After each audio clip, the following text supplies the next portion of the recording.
So, Preston, I've known you now for a couple of years, and it's been really amazing to watch you grow and work with this project. I know it's a labor of love to do a photo book. It's not easy. And this is also a project that you've been working on for many, many years. How many years? This is the 19th. Not so little of a feat. But your project it started with a hard situation, right? Very difficult circumstances, which I'm going to have you explain to everyone so that we're all on the same page. But maybe you can actually explain it to us, and if you could start with that newspaper article that I hope everyone has had a chance to see. That's Preston's picture on the front of it, and then we can talk when you tell us a little bit about and lay the groundwork for this project about some of the main themes that you're bringing through in these photographs. But if you could start there. Yeah. Thanks, Shana. Thanks, Diane. Can everybody hear me okay? I know people in the back. Okay. Try to kind of move around so I'm not just speaking in one direction. Yes, so as Shana pointed out, this newsprint that's framed and hanging right behind the camera was the first newspaper story that I did with this family. So I was a young photojournalist working at the small newspaper in Concord, New Hampshire. 19 years ago. 19 years ago, yep. And was basically just assigned to tell a feature story about this young couple who were dealing with terminal cancer while raising 3 kids. And the youngest of those kids was EJ, who was 3 when I met him, and then 4 when his mother died the next year. So I worked very closely with a reporter, and we just, got to know the family. It was, one of the things that's really funny about this project is people think, like, who would actually agree to let a photographer and a writer, document them during their final, months and days, or all these years later. And it really just evolved over time. But we did a series of 5 stories for the newspaper. This was the first one, and this one actually is what paved the way for the whole project. The couple, Rich and Carolyn, had given us so much trust and access, but it was really after this story that published that Carolyn was like, okay, this is like, she felt like it was, a pretty accurate description of what was going on, what they were dealing with, what she was going through, to try to buy more time to have with her kids. And so they just invited us to continue. And so we did a series of stories over the course of about 2 years, and then, some time lapse, but I basically kind of kept it up. And so the project now, I see this as like a prologue of the project now, which focuses on EJ, who's the youngest boy, who Carolyn was really, really worried just would not have any memories of her because he was just so young when she died. Had you ever done a long-term project like this before?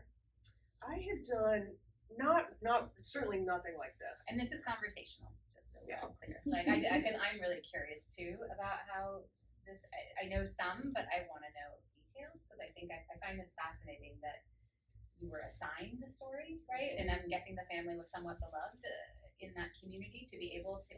How do you that the editor would think this is the piece that we need to cover over months and years? Yeah, the family was not particularly known. They were pretty much an average couple, average family in Concord. And the newspaper was just really fantastic in what they did, in addition to news and lots of politics in New Hampshire. But I worked with a photo editor who was just really into intimate, long-form storytelling. And access, when access kind of opens up, it's like, you try to take advantage of it and tell these stories. And and we actually had to fight for it. I think often the editors, some of the other editors of the paper would think this is a lot of real estate we're giving to this one family. But it was a really, touching story, and it's a small community. So I think that also really resonated. People would see them at the grocery store and kind of, there's just a lot more empathy and awareness of what they were going through. Did it also garner support from the larger community? Did people help bring them meals? Or Yes. how did Yeah, I mean, Carolyn had a really great community. She was a nurse, and so her coworkers really rallied around her and their friends. Um, but yeah, I think it certainly didn't hurt. And one of the motivations for Rich and Carolyn to do this story is that Carolyn had really aggressive, rare form of liver cancer, and was seeing different doctors and just trying to, like I said, buy more time. And so doing these like aggressive experimental treatments, and the insurance company was saying that they didn't want to cover them. And so Rich knew that having these stories in the hometown paper would sort of help their case. that's real Yeah. pull for a good PR, Yeah. if you will. So, but that, I mean, it must have been heartbreaking to, in some ways, it's like you're assigned a story, and it's both heartbreaking but also uplifting, right? You're creating this memory for this family and this child, but also that means you're becoming part of the family in some ways, right? That you're spending a lot of time with them, and to be privy to a family in these moments of loss or pending loss. It's right there. How did you separate yourself from it? Were you fully in it? Like, No, I mean, I really learned that I had to not separate I mean, that was the only way that it felt like I could do this and have it feel authentic for me, was to really try to be, as present emotionally as possible. But it's a learning curve. I mean, I was there as a journalist, and we had some sort of journalistic boundaries that I would try to respect and not interfere, with the daily course of their lives and what was happening. But there was no way to not be, really emotionally involved. and did you think it was going to be a 19-year ongoing project, or No. because it's still ongoing? Yes, it's still Even though ongoing. the book has been published, but it's something that you are dedicated to pursuing till EJ says no.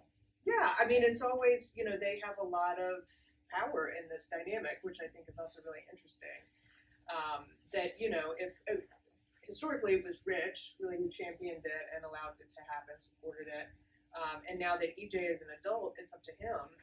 So, but yes, as long as they're enjoying the process, I want to continue with it. And so that everyone also knows, can you explain why Rich was so on board with having a photographer photograph his family in these moments? Yeah, so the other major motivation for Rich and Carolyn is that Rich had lost his mother when he was 7 years old, and he did not have, this was in the early 70s, I think, and it was this sort of like unspoken thing. It was like, it was a sudden death, and it was like, well, she's in a better place, and that was really confusing to him. What better place was there other than with him and his siblings? And people just didn't really talk about it that much, and there weren't that many photos of her, there weren't that many memories. And so he, had that firsthand experience dealing with it and wanted to do all that he could to keep his son from going through the same thing. I mean, did he have family albums that were around? Yeah, he did. But are your pictures now the family album? Is this the family album? Well, I mean, it's interesting. Like, Rich's brother, EJ's uncle, is also a photographer and does a lot of the family pictures, documenting stuff. I mean, this is a funny project because it's sort of evolved in a way that it's its own thing more than a family album. And some of the photographs really don't reflect EJ's experience that directly at all. It's been sort of a launching point for me to explore other themes, and EJ is like the main character of this story that's based in fact, but also sort of open and, sort of has its own life. So just as a photo historian, just looking at this body of work, there's a few photographers that come to mind when I think about like a long form or like a focus on a family for over a period of time. I can think about Sally Mann photographing her children as they grow older, or I think about Nicholas Nixon photographing the Brown sisters from, it just ended that series last year, 2023. So they're 1975 to 2023. Do the math, I can't. I'm an art historian, not a mathematician. But, you know, when I look at this body of work, it's, of course, it's not just about the people, it's about the environment. And when you think, when I go through my memories, right, it's never just like the person, it's like this like a random lamp that was like on my grandmother's table, or it's like the smell, or it's the light that like when you set, like when I would see it filtering through like a window or something. It's about more than just the individual who's the main character. And I'm wondering if you could talk about that process, about like these beautiful, like there's landscapes, there's the still lives, there's an octopus, right? There's the broken can. And so, because you're giving this like broader picture to give your audience or viewers a sense of the place. And I wonder if you could talk about that and the decisions that you make as a photographer. It was very long-winded, but. Yeah, that's interesting. I mean, when I go and photograph there, I try to just be open and photograph all kinds of things. I mean, anything that I intuitively just respond to. And then, you know, it's in the editing process and the curating process that things sort of take shape and themes emerge. You know, I think one of the things I'm interested in, and my other bodies of work as well, is just this idea of place and how place can inform us. How we affect place and place affects us, and I definitely see that in EJ's evolution as a person. So rural New Hampshire is this, you know, I like a character in and of itself. And the shot can, you know, he was just doing target practice in the backyard. And what I love though about that is there's just this sort of female imagery within that too. So I like these sort of dueling expressions of like sort of violence, masculinity, but also femininity, and you know, that's something that I'm definitely drawn to a lot when I'm out there, you know, working. I mean, so going back to like the history of photography and like these people who do these longer projects, often when I think about them, I consider like a chronological story, right? I like a beginning, middle, and sadly an end at one point. But here you've decided to put up the work not in a chronological order, and I'd like to talk about that, because is this book more loosely chronological? Yes. So the book is definitely, it's not strictly chronological. One of the nice things about the landscapes and the details is I can sort of work them in, and it doesn't really matter when they were taken. So that's been really helpful in terms of pacing.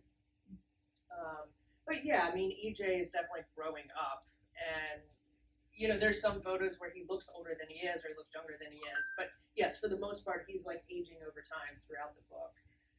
And it seemed like that was something that I really couldn't stray from, that it would just be too confusing for the viewer.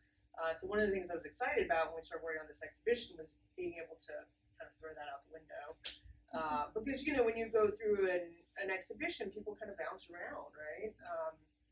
And so being able to do some different pairings, you know, and I also like the non-linear, you know, memory is not really linear. So you've got these images that sort of come in and out. It feels in some way like a little bit more realistic to like a life experience. Well, and also the way you hung it, not in just a line, right? You have these like constellations. Maybe that's too curator speak, but like you have these pictures that come out, right? It's not just like this, right? Because it's not about just an even pacing. You want people to experience like the waves, it seems. But there is a sense of loss when you look at someone growing up over time, right? There's like, I think it's automatically this nostalgic lens about childhood and what has passed. And so when you look at this now with a lot of distance, I imagine there's some distance, like, how do you feel? Like, do you feel nostalgic, or is it just me that's like projecting it there? Like, I'm curious. I don't know. I mean, I spend so much time looking at these images and thinking about them in different ways that they're sort of disconnected from me. Yeah. But when I actually went through some older takes when I was thinking about this talk, and like just seeing other pictures, I'm like, oh, look at each other, so cute right there. You know, so there's a little bit of that nostalgia that comes out. So not so much working in this format, but certainly going back through other outtakes. And it's an interesting process. Do you feel like you're part of the family? Yeah, I do and I don't. I mean, I feel very close to them. They're part of my family. You know, but I'm also kind of removed, right? I'm in California, they're in New Hampshire. EJ has a very extended family now. Rich had a partner for a while, and she has kids, and so, you know, there's just lots of cousins and siblings. So I'm very much welcomed as a family member when I come.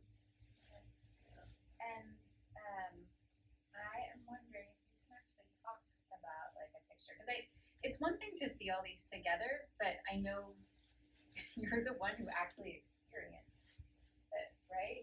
You're the one who took a photograph of a snake in these people's hands. Like, and so you have the stories, like, and so tell us, like, narrate what's going on in that picture. Yeah, so I'll tell you a little bit more about that picture, but I also want to say that one of the things that I've tried to do with this body of work and in the book and in this space too is try to keep the factual information just enough that people can do their own interpretation, right? And put their own experiences into the narrative. So, there's not like captions in the books, there's image titles at the end that fill in some gaps, but there is some sort of deliberate, keeping that vague. But this photograph, so that's EJ, his hand is at the bottom and on the left, and that's his girlfriend's hand on the top. So this was taken in 2021, and EJ turned 18 and graduated from high school in 2020, so the middle of the pandemic, the height of it. And he loves fishing, reptiles, bugs, all of that stuff.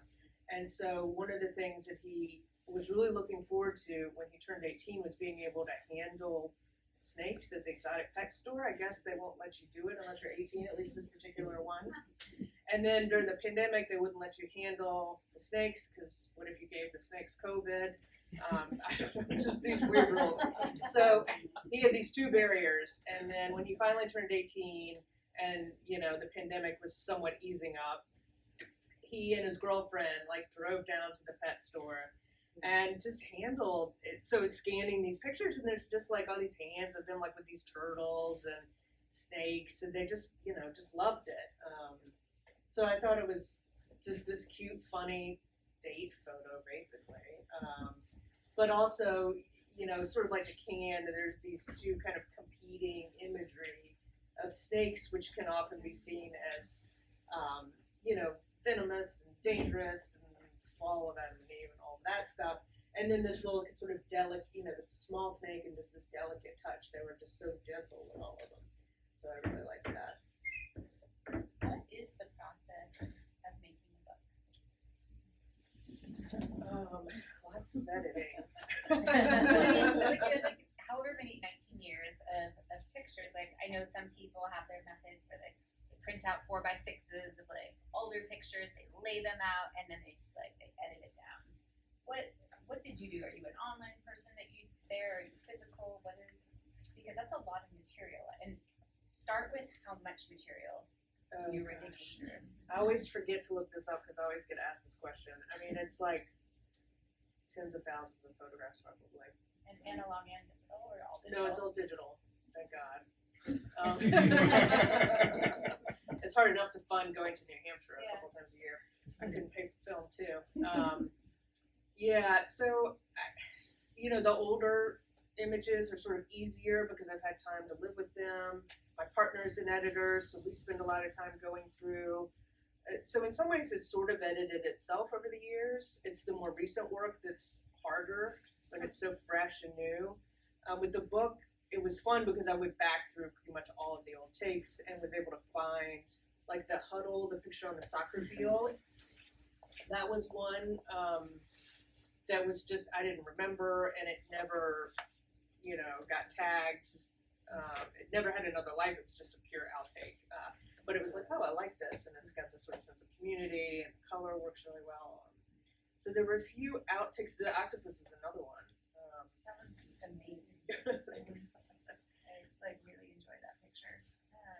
Just the oddity of there being a plastic octopus, and that it's just the everyday objects of the 3 different soap containers or whatever's happening. Yes. It's very random, but Yeah. I love it. I like the angle of it. But sorry, again, I'm very curious about your book project, like how you do it.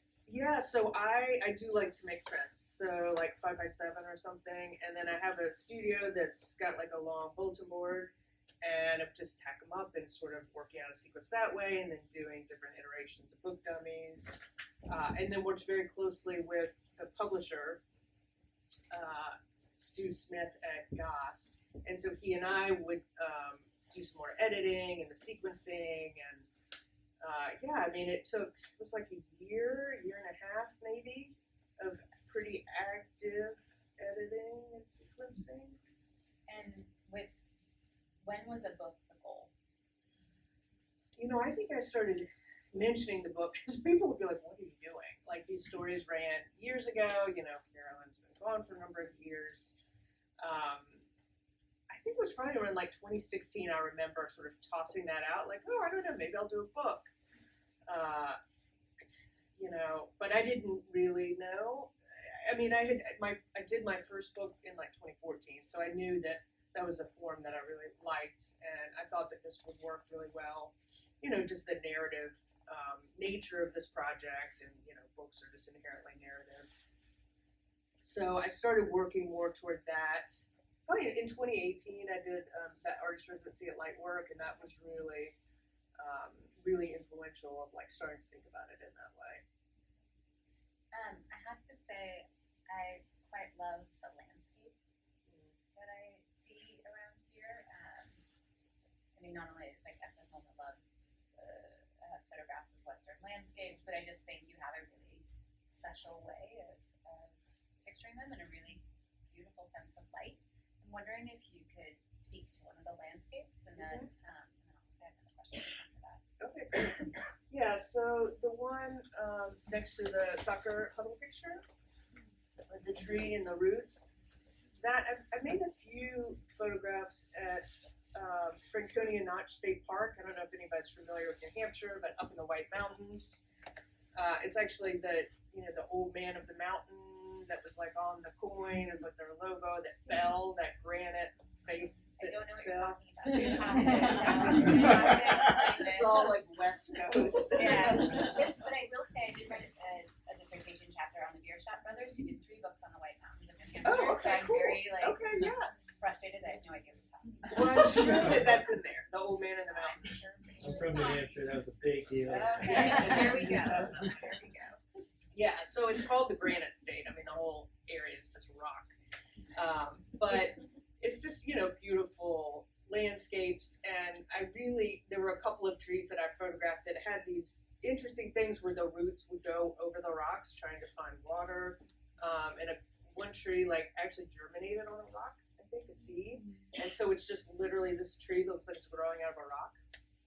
And, you know, again, it's like trying to show the sense of place and like where they are, but then also, you know, it feels like it's reminiscent of just the adaptability of life and this, you know, life force that just kind of changes, and you know, it felt similar to what EJ was dealing with, and you know, life just finding a way. And landscapes for you now, is that something that you're interested in pursuing? Or? Yeah, I've been doing more and more landscapes. I live in a pretty rural area now. I live up in West Sonoma County.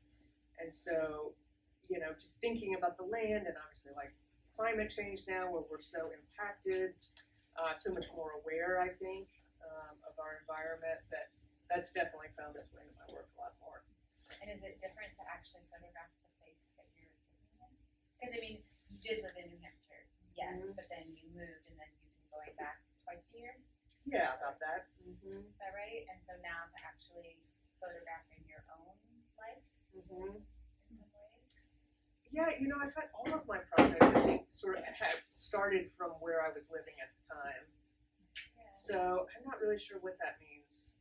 I mean, it's convenient. Yes, it is. There's that. Let's be real, that like you don't want to have to travel every time you take out your camera. And you were using a single lens reflex. Sorry, just trying to. Yep. Okay. And how would you share this work with EJ? Would you bring him pictures? Would you show him it on the back of your camera, like, or with Rich? Yeah, they've been really great, and they really don't really ask that much. I'll show EJ pictures sometimes, and he'll just be like, "Oh, that's cool," but it's kind of it. Like physical pictures or your camera? Not the camera back. Okay. But occasionally, like if I'm photographing something that they're really interested in, like EJ school play, or like EJ out playing, he does airsoft, which is like plastic rifles, and he like is running around in his camo. And it's, he's like, "Oh, I'd love to see those pictures." I'm like, "Okay," so then I'll email him some. But for the most part, they know that this is sort of an art project that's sort of separate. And so even though they're really interested in it, they have this sort of respectful distance, I think. That's really interesting. And so when you showed them the book, were you nervous? Yes, I was very nervous. Yeah, I mean, I think, so I got an advance copy and booked a flight to go out there. So I showed, it didn't even feel real until I showed it to them. But it was really wonderful. Yeah, it was a real special moment. It was shrink wrapped. I guess I had a couple advance copies, so gave them one, and they very gingerly opened it and went through every picture. And yeah, it was really amazing. Yeah, I think they really like it. But I think there's this sort of just, I don't know, just the separateness and this wow, that's really cool and kind of weird, and they don't understand all of it, but they appreciate it. And is the drawing on the book where can you? Yes, so the drawing, people can see. Turn it around. Yes. A little octopus, or whatever that is. Yep, yeah, it's an octopus. So this was actually a piece of artwork that EJ did as a child, and that was a surprise. I don't think they knew about that, and they really loved it as a cover.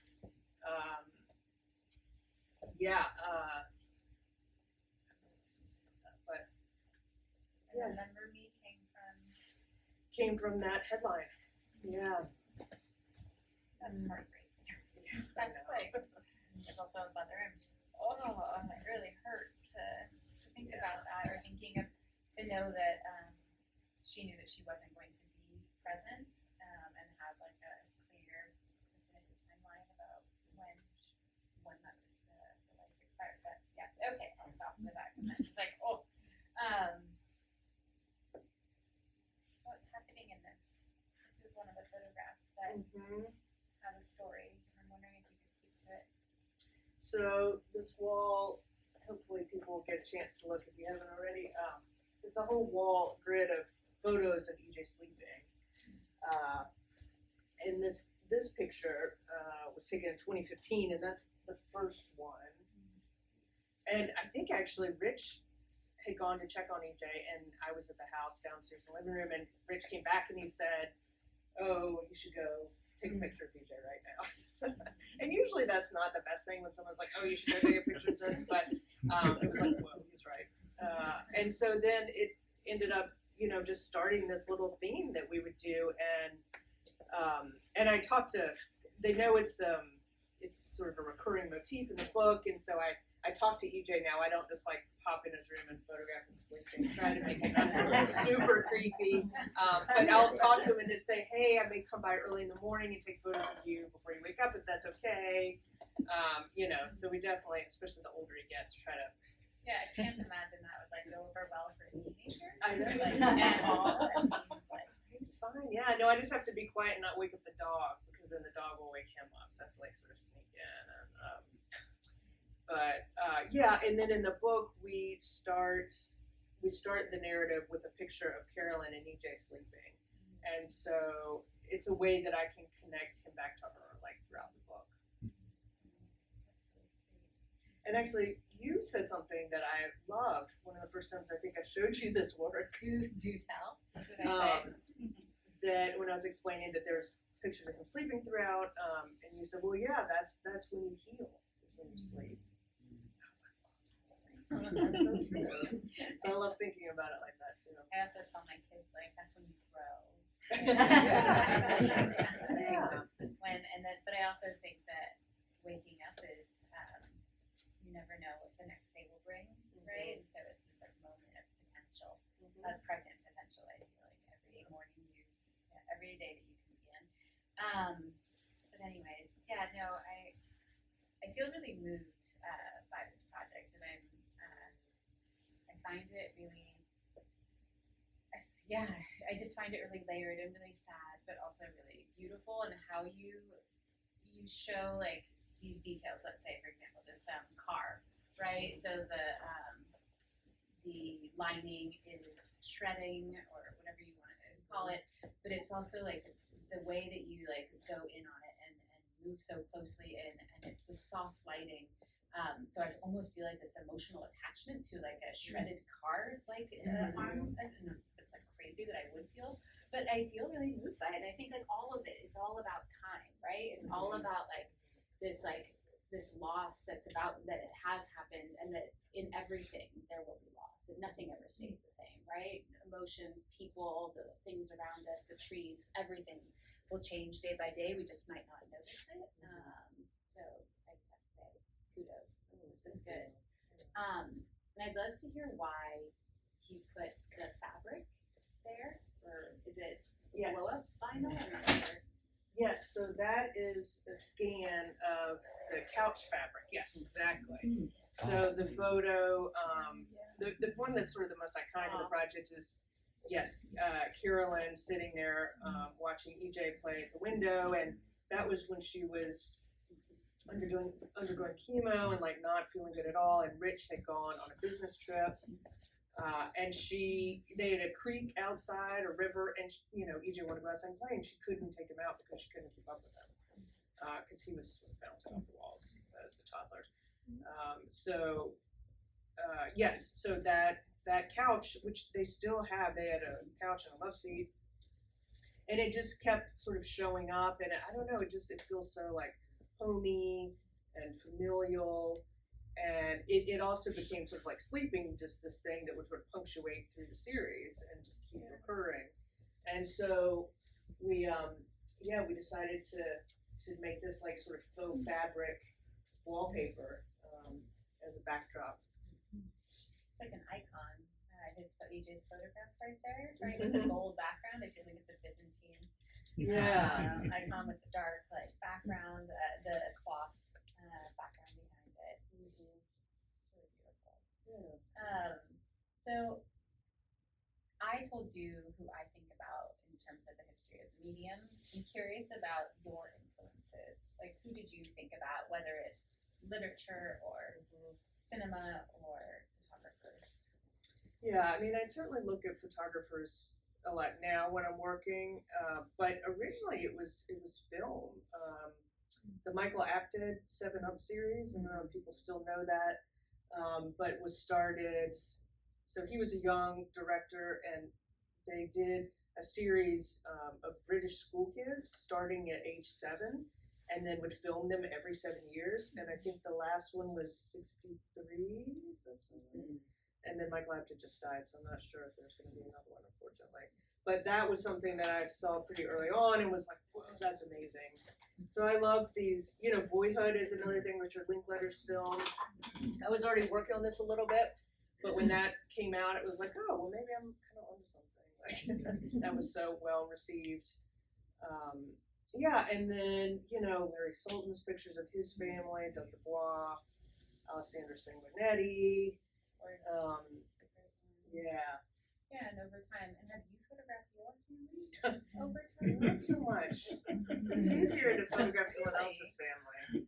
You think? Yeah. Really? Yeah, not a lot. There's not going to be a book on it. No.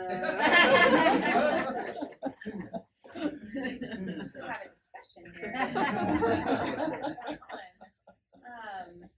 I find that interesting because you've become like a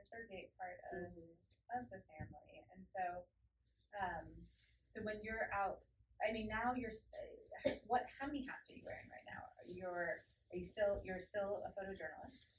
Or not, or like Yeah. editorial photography, like, Yeah, when someone pays me to do it, yes. so it's good to be paid. Mhm. And so you're an editorial photographer, but also a fine art photographer and photo book. But this project, do you see it moving into the direction of like a second book? Yes. Interesting. Yeah, no, I've already got 2 or 3 years worth of material. Yeah, and as Diane mentioned earlier, EJ is going to come out, so if anybody's interested, on April 20th. So that'll be a lot of fun to have him see the work in space, and he loves an audience. So he'll really enjoy talking to people.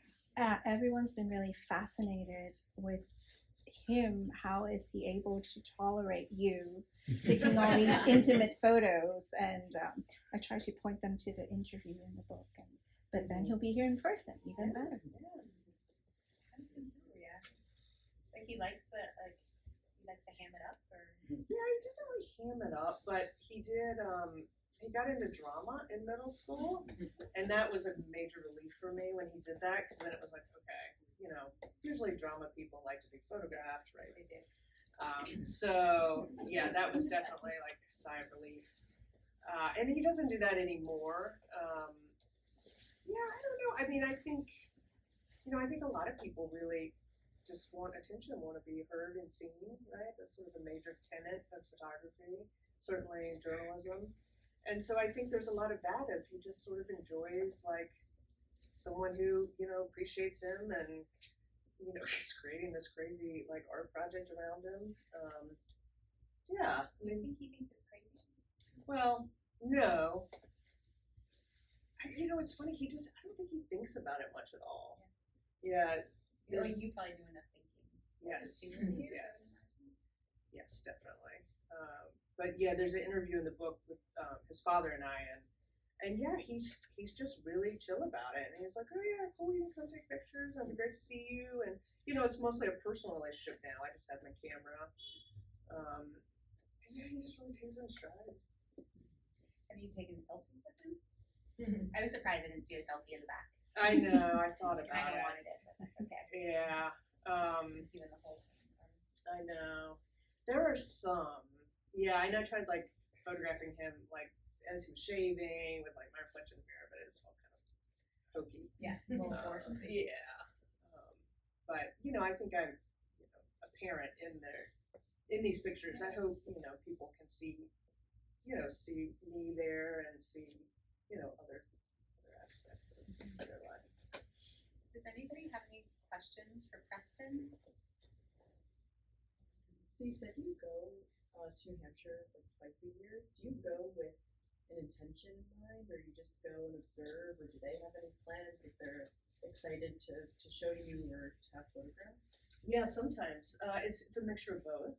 So it's like EJ's high school graduation. I'll try to get to like those big milestones, but then other times it's like I've got to be on the East Coast for something else, and so I'll just take a couple of days and go up there. And even when I go do the the more event things, I try to photograph more on the periphery. But yeah, I mean, I'm always asking, especially now that he's getting older. It's like, okay, well, what's going to be visual? Like him sitting in a dorm room looking at a computer screen is like not the most exciting. And we're doing a lot more portraits now, again because he's older. But now he's in the military. He just joined the Air National Guard, so now I can photograph him in his fatigues, which is interesting. Wait, and so are you visiting him on a base, or when he comes home, or sorry? Yeah, so it's like the National Guard. Okay. So he has to report a couple weekends. What is it? They changed it, but a few days, a month I think he's on base. But I actually went and photographed him during boot camp, which was really cool. Did you get approval? Yeah. But yeah, so this is all for like the next book, which is exciting. I like the teaser. Yeah. So the project originated with Rich wanting to preserve move through the trauma of losing his mom. And I guess for Rich, the loss of his wife. And so I'm just curious if you can talk a little bit how the project, has it shifted from that? How has the family assimilated that, this documentation, when it originated there? I mean, time people move on in Right. a way, but they never really get Yeah. over it. So I'm just curious about if you could talk about that. Yeah, I think I understand what you're asking. Yeah. And I'm sort of coming from, I have two friends that are my age who have actually lost their children. And so I read Joan Didion's book about, Blue Night. And so it's just sitting with me, and that image of him riding a bike. Yeah, I wish EJ were here because he is really the best one to talk about that. But yeah, the other thing that has really kind of kept this going, and that, EJ he's not really familiar with the original stories. He's never really read them. He doesn't remember that time at all. But he knows that this project is about his mother. And sometimes that's what he says. He's like, oh yeah, this Preston, she's taking pictures of me, she's doing a project about my mother. So that's a major motivation and thread, and I love that. And in some ways I think that, it's this living document that we're all kind of helping create. And I asked Rich in the book if he thinks about Carolyn, because people have asked me before, like, was it really hard when you come back to town? Does that like bring the loss back up? But I don't know. He says that it hasn't, and that it doesn't. So, I think it's it's a kind of, just a very unusual memorial in a way. It's interesting that I think that when you said it's about Carolyn, when I look at these pictures, I'm like, what is it? Right. Is it more about EJ and like his experience of loss, of losing his mother? Because that picture that starts the show, right there, where he's in front of the window and his mom is on the couch in the shadow. I almost see that as emblematic of him, though. It's like this is his story. Maybe it began with Carolyn and her, but it definitely is now about his experience of this is his life. Right. Yeah, and I love that people can read it both ways. I mean, I'm thinking about Carolyn a lot when I'm there photographing and trying to figure out ways to subtly show that absence. One picture, the Boy Scout. So there's the portrait of them, but then there's the picture of he got his Eagle Scout, and so this was their graduation party and Eagle Scout celebration, and Rich had hung up that shirt. And just this empty chair beside it.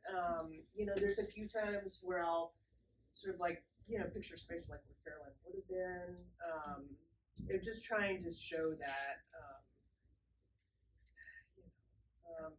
Yeah. But you also represent her presence by the use of color, don't you? You want to talk about the color palette? Oh, yeah. Why don't you talk about it? I'm not. Oh, You mean, yeah. because the way I see this series is you're very consistent with your choice of colors, and you had told me this deep red maroon color and the light pink, they were Carolyn's favorite colors. So I see you repeating that deep red in these photos, whether it's in the light, in the lifesaver, in his t-shirt, even in the soda can. Is that a conscious decision? Did you ask him to wear a red t-shirt or use a maroon color blanket, or it just happened? Yeah, it just happened. So Carolyn's favorite color was pink, and they talk about blue in the book too as another color. Rich and EJ would both wear red a lot. I never told him what to wear,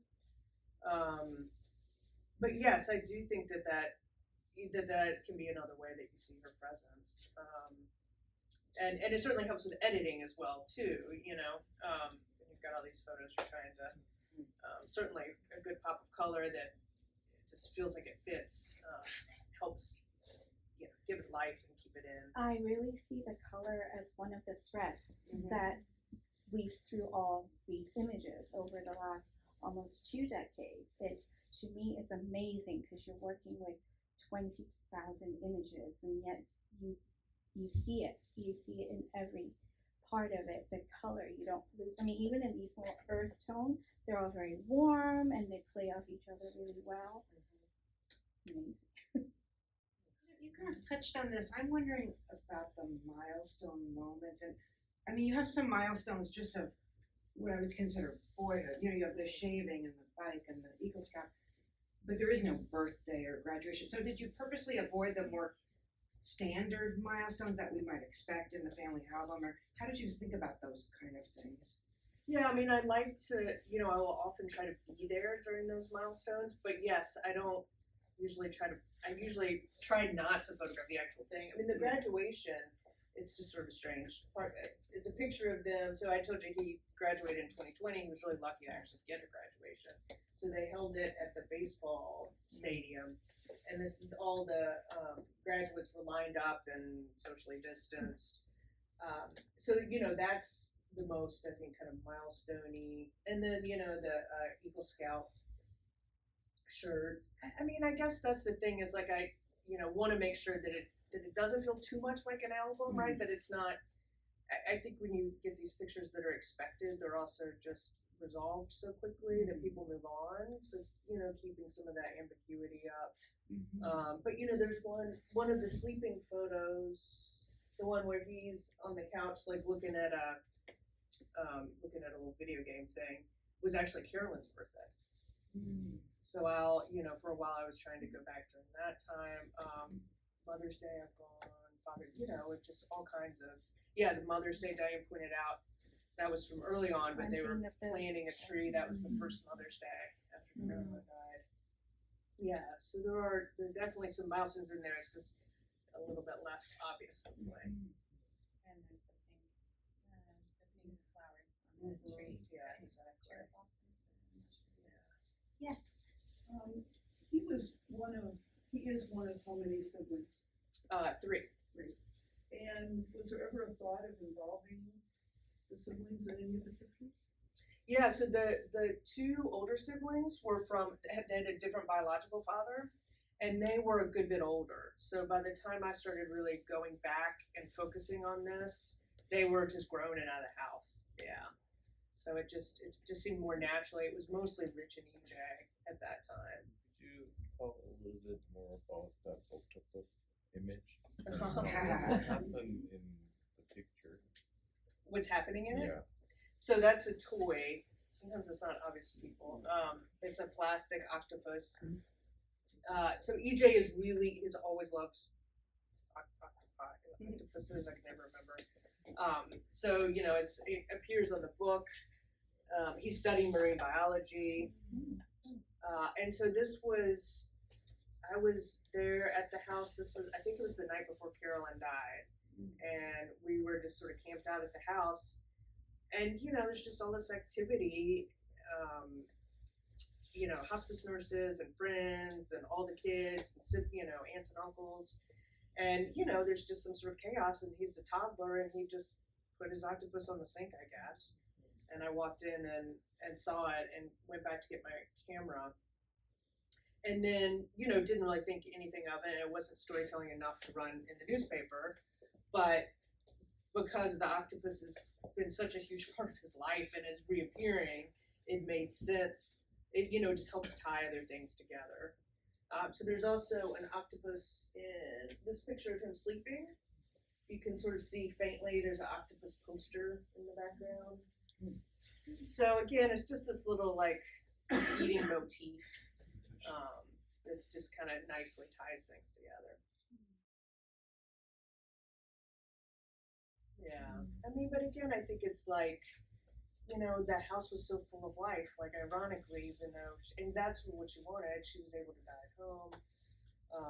And there was just so much life and activity, and, you know, there's this toddler, and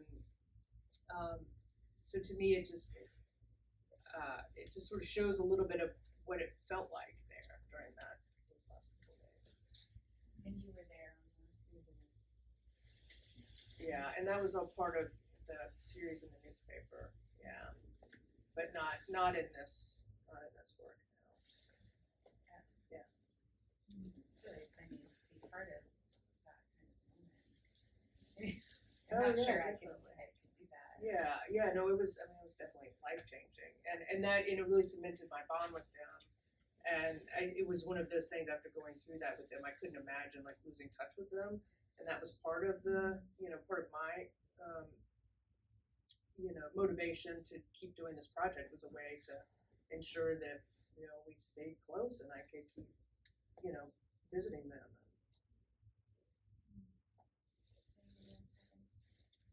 Does Rich ever talk about, or does he ever revisit these photos or talk about how often he does that, or what that does not bring up for him, or does he find it difficult to look at the photos? Yeah, I don't think he finds it difficult. I mean, I don't know if he's looked at the original stories that like really sort of chronicled, because like I said, the book really starts. I mean, there's a few photos at the beginning, but it's mostly after she's gone. So I don't know if he revisits. They're both just so busy and just focused on their own lives. Yeah, so that's a good question. But I don't think. I mean, when I showed them the book, it was just like it was sort of a scavenger hunt. They were like trying to remember like which house, like when a picture was taken, and like which house it was, and it just again like sort of a different experience. Yeah, could you talk a little bit about, I'm trying to picture sitting down in front of 10, 15, 20,000 photographs and know at the end of the day you're going to be down to maybe 100 plus. And so was it just instinct? Were you going through the photographs and saying, oh, I like this as a good photograph? Or was it a moment? Yeah. I mean, I didn't just sit down and go through them all at once. I try to keep up with editing throughout. So I'll just, I've got my raw take, and then I'll do first selects, and I'll throw them in a folder, and Do then. you hear this language, everybody? For those who aren't in photo world, raw takes and all this stuff. And then, you just sort of keep culling it down. At a certain point, I'll print them out, and then, sometimes I just get bored of looking at them, and it's like, okay, well, that's the reason to get rid of it. Or, working on the narrative, and the octopus becomes more of a thing, and it's like, oh, well, this picture's got an octopus in it, and again, that's sort of how this photo came back. Yeah, I mean, I feel like the curators and the editors in the room could probably speak to that more. I mean, there's certain images that stick out, right? I feel like you think about, when I think about a gallery or trying to organize a gallery, there's maybe like a handful of images that where you're like, I need these because these tell the story, and then you fill out from there. I mean, every project is different, right? So maybe you have to include all of like Nicholas Nixon's Brown Sisters. You have to have all of them in. But with this project, I imagine there were like 10 key standout images that you couldn't live without. And then how do you tell about like the place around? How do you give the details? Because you can't have all portraits in something like this. I think it would be, and this is just my perspective, and it doesn't really matter. Some other person might say something different, but like it becomes boring when you just have all pictures of people. You need to have these moments of pause in between to give your mind a little time to rest and to like tell a different story for a second. And I think, yeah, if you look through a lot of photo books, you'll start noticing that pattern. But like I need those like also quirky moments of the snake and the octopus, right, to give some levity to such a heavy and heartbreaking story. So that's how I do it. Yes, those are two good questions. So the first one was motifs that I may have tried that then I didn't continue. One that comes to mind is that, every year on Carolyn's birthday, Rich would have a cake for her. And so I had that was a little series that I was doing for a while when I could get back there, is a photo of the cake or a photo of them around the cake. You know, different family members would be around. But then, you know, at a certain point, he sort of stopped doing that, and it also felt, I don't know, a little, I don't know, just a little too bogged down in specifics. So that was one. You know, like sort of re-photographing things. I've kind of thought about that a few times. You know, and I photographed that couch in that window a lot, but it's just never as good. You know, it just never. So there's like trial and error stuff like that. And then in terms of the technology changing and the tools, yeah, that has been really challenging because I was using. It's all been digital, but it was like really early, real crunchy digital. Like 2006, right, was the first one there, the window. And you know, that picture just can't hold at a big size. So that's another logistical question of what you print bigger is what's going to really look bigger, look good bigger, what's going to hold up technically. That's a big, there's a lot of just fidelity tests going back and forth. And yeah, I mean, I worked with a really talented printer to help me with the files to make them consistent with, you know, some color adjustments and again, just fidelity so they don't look like really kind of crappy digital camera pictures. And now I shoot, you know, format digital, so it's not hard. And then there was aspect ratio decisions that we had to make. It's all sort of technical, but yes, that's and definitely, you know, I just changed as a photographer. The pictures that I look for and make, and so, you know, one of the things I like to say is that like as EJ's growing, like I'm totally growing and changing as a photographer, and so there's this kind of fun, you know, dual path of growth. Let's all give Preston a round of applause.